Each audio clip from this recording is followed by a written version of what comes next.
Salut à toi, comment est-ce que tu vas aujourd'hui? Pour moi c'est une journée plutôt productive, je suis bien content. Tu sais, la dernière fois je te parlais de mes mauvaises habitudes en vidéo. Là j'ai changé pas mal de choses, je me fais même la cuisine et tout. Enfin bref, j'ai changé pas mal de trucs. J'ai aussi commandé des choses pour mes vidéos. Tu sais, là je pose souvent ma caméra sur une valise en fait, simplement sur une valise. Là j'ai commandé un trépied, bref.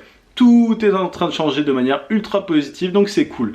Aujourd'hui, je voulais te parler du fait de se vendre quand on est freelance. Souvent, on se dit, ouais, mais pour être entrepreneur, auto-entrepreneur surtout, il faut savoir se vendre, etc. Je vais t'expliquer, selon moi, pourquoi il n'y a pas besoin de savoir se vendre quand on est freelance. Justement, je prends le truc à contre-pied.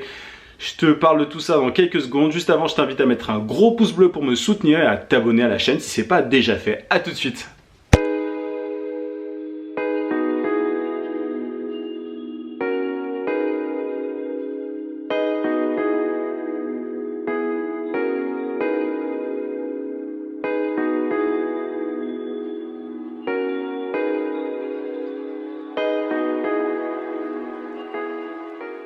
Pour moi, cette expression de savoir se vendre, les auto-entrepreneurs doivent savoir se vendre, quand tu es freelance, tu dois savoir te vendre. Pour moi, cette expression, elle est vraiment problématique parce qu'elle montre en fait qu'il y a une mauvaise compréhension derrière de la vie d'un freelance, d'un auto-entrepreneur.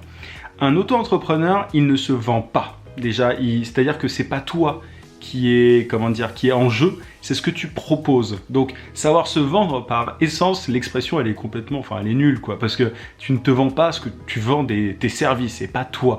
Tu n'es pas tes services. Tu proposes des services pour répondre à un problème donné. Il y a un autre truc que sous-entend un petit peu cette expression de « faut savoir se vendre », c'est que tu as l'impression que les gens doivent mentir un petit peu, tu vois, c'est un petit peu ça, t'as l'impression que l'expression savoir se vendre, elle est péjorative, dans le sens où tu sais que derrière, tu vois le baratineur en fait, tu vois la personne qui dit un peu des conneries, histoire de vendre son truc, de se vendre, de convaincre qu'elle est la bonne personne pour la prestation, quoi.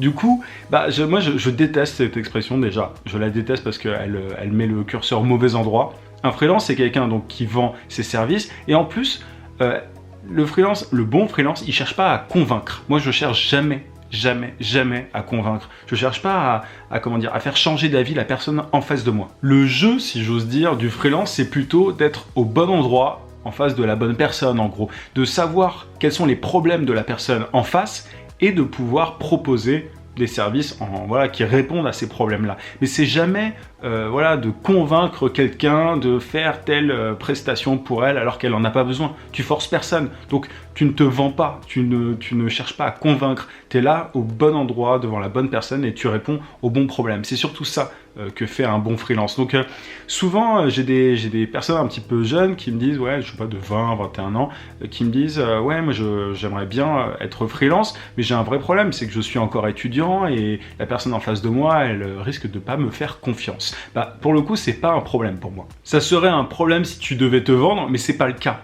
Du coup, vu que tu montres que tu peux régler le problème de la personne en face de toi, qu'importe ton expérience, qu'importe ton âge, vraiment peu importe. Moi, je me mets rarement en avant quand je parle avec des clients potentiels, quand j'ai des rendez-vous, je parle pas de moi. Je pose beaucoup de questions pour comprendre le problème en face. Et à partir du moment où la personne en face de toi comprend que tu comprends son problème, à partir du moment où elle est consciente que tu t'intéresses vraiment à elle, et que tu te vends pas, que t'es pas là juste pour dire oui, moi, derrière, elle peut payer tes services, peu importe ton âge, peu importe ton expérience, tu vois, tu te mets pas en avant, tu mets la personne en face de toi en avant. Pour moi, c'est ça qui est vraiment cool dans le freelance, c'est que tu peux ne pas... Tu sais, j'avais fait une vidéo sur le fait d'être expert pour devenir freelance. Pour moi, il n'y a pas besoin d'être expert pour être freelance, il faut savoir répondre aux problèmes de la personne en face de toi. Et il ne s'agit pas de savoir baratiner, tu n'as pas besoin de savoir baratiner, il s'agit d'être empathique, de comprendre ce que veut la personne en face de toi. Et souvent, tu vas t'en rendre compte, moi j'étais assez étonné par ça au tout début, mais quand tu parles, que tu t'intéresses vraiment à la personne, et que évidemment tu sais de quoi tu parles, parce que bah voilà, c'est quand même la base. Mais à partir du moment où tu es dans cette situation-là, bah tu vas voir que la personne, elle se fiche vraiment de ce que tu as fait et tout. Moi, il y a pas mal de fois, on m'a même pas posé la question de mon parcours. C'est très souvent d'ailleurs, c'est même la majorité du temps, on me demande pas ce que j'ai fait par le passé et tout. Je le dis un petit peu, mais j'en parle quasiment pas. Je parle très peu de moi lorsque j'ai des entretiens avec des clients. Donc ça peut te rassurer, je pense, si tu es jeune et que tu as envie de te lancer en tant que freelance. Et voilà, on me dit aussi souvent, est-ce que je dois ramener mon CV ou mon truc? Mais c'est un tout autre jeu. Voilà, quand tu es auto-entrepreneur, on se fiche de ton CV, on se fiche quasiment des études que tu as fait. Ça, c'est dans l'idéal. Mais on veut juste savoir si tu peux régler, encore une fois, le problème en face de toi. Quand je me suis lancé en freelance, moi, j'avais aucune expérience de community manager. Tu vois, j'ai refusé un CDI dans ma boîte. Et je me suis lancé en tant que community manager freelance, mais j'avais jamais fait ce boulot. Donc, t'es pas obligé d'avoir une énorme expérience, encore une fois, dans ce domaine-là, à partir du moment où tu sais ce que tu fais. Donc, j'avais jamais pratiqué ce boulot-là, mais j'étais calé en digital, en réseaux sociaux et tout, parce que je me formais tout seul, et j'avais des projets à côté qui me permettaient, justement, d'être assez bien calé sur tous les réseaux sociaux. J'avais aucun problème là-dessus. Du coup, je savais ce que je valais, mais j'avais jamais eu d'expérience payée, en fait. J'avais jamais été payé pour ça. Mais ça m'a pas empêché de me lancer. Et j'étais pas du tout en train de flipper par rapport à mon expérience et tout. Après, il y a un moment, faut que t'oses, quoi. C'est simplement, faut te lancer. Et faut avoir un peu de confiance. Si savoir se vendre, ça veut dire avoir confiance en soi, alors oui, peut-être, mais je suis pas sûr que ce soit ça la définition de savoir se vendre. Savoir se vendre, c'est vraiment savoir se mettre en avant, savoir un peu, voilà, convaincre. Et c'est ce dont je te parlais au début de la vidéo. Pour moi, c'est pas ce que tu fais quand tu es freelance. Mais voilà, il faut avoir une certaine confiance en soi, en tout cas.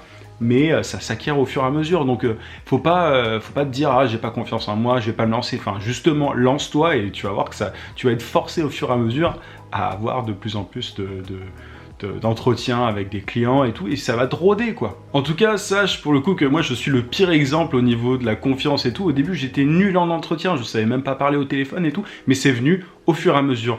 Et je me suis rendu compte, au début je croyais aussi qu'il fallait que je sache me vendre et tout, qu'il fallait que je sois vraiment à fond là-dessus.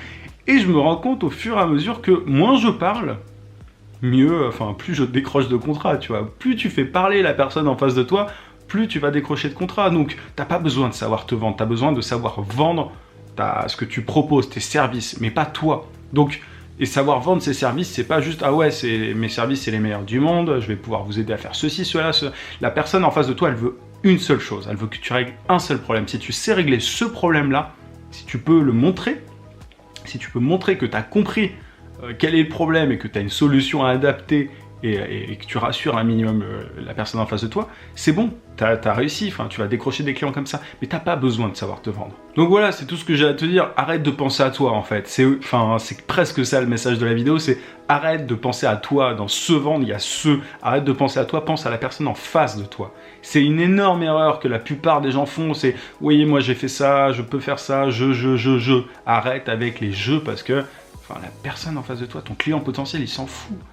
Il est intéressé que par lui et par ses frustrations, ses problèmes et tout. Donc, comprends ça. Et derrière, il y a tout qui va se dénouer, tu vas voir, c'est ultra facile. Bref, voilà, c'est tout ce que je voulais te dire dans cette vidéo, mais c'est vraiment un sujet que je voulais aborder parce que je l'entends pas mal de fois. J'ai des gens qui sont au début de leur expérience professionnelle, qui ont parfois fait un seul stage, ou en tout cas qui sont étudiants parfois, et qui ont peur de se lancer. C'est vraiment, il n'y a aucune raison d'avoir peur, on s'en fout de ton expérience, donc lance-toi, tu n'auras aucun souci. Bref, je te rappelle que tu peux télécharger juste ici sur le i ma formation vidéo gratuite pour trouver des clients rapidement en freelance. Je te dis à demain, 18h comme d'habitude, n'oublie pas, vie sans limite, à plus.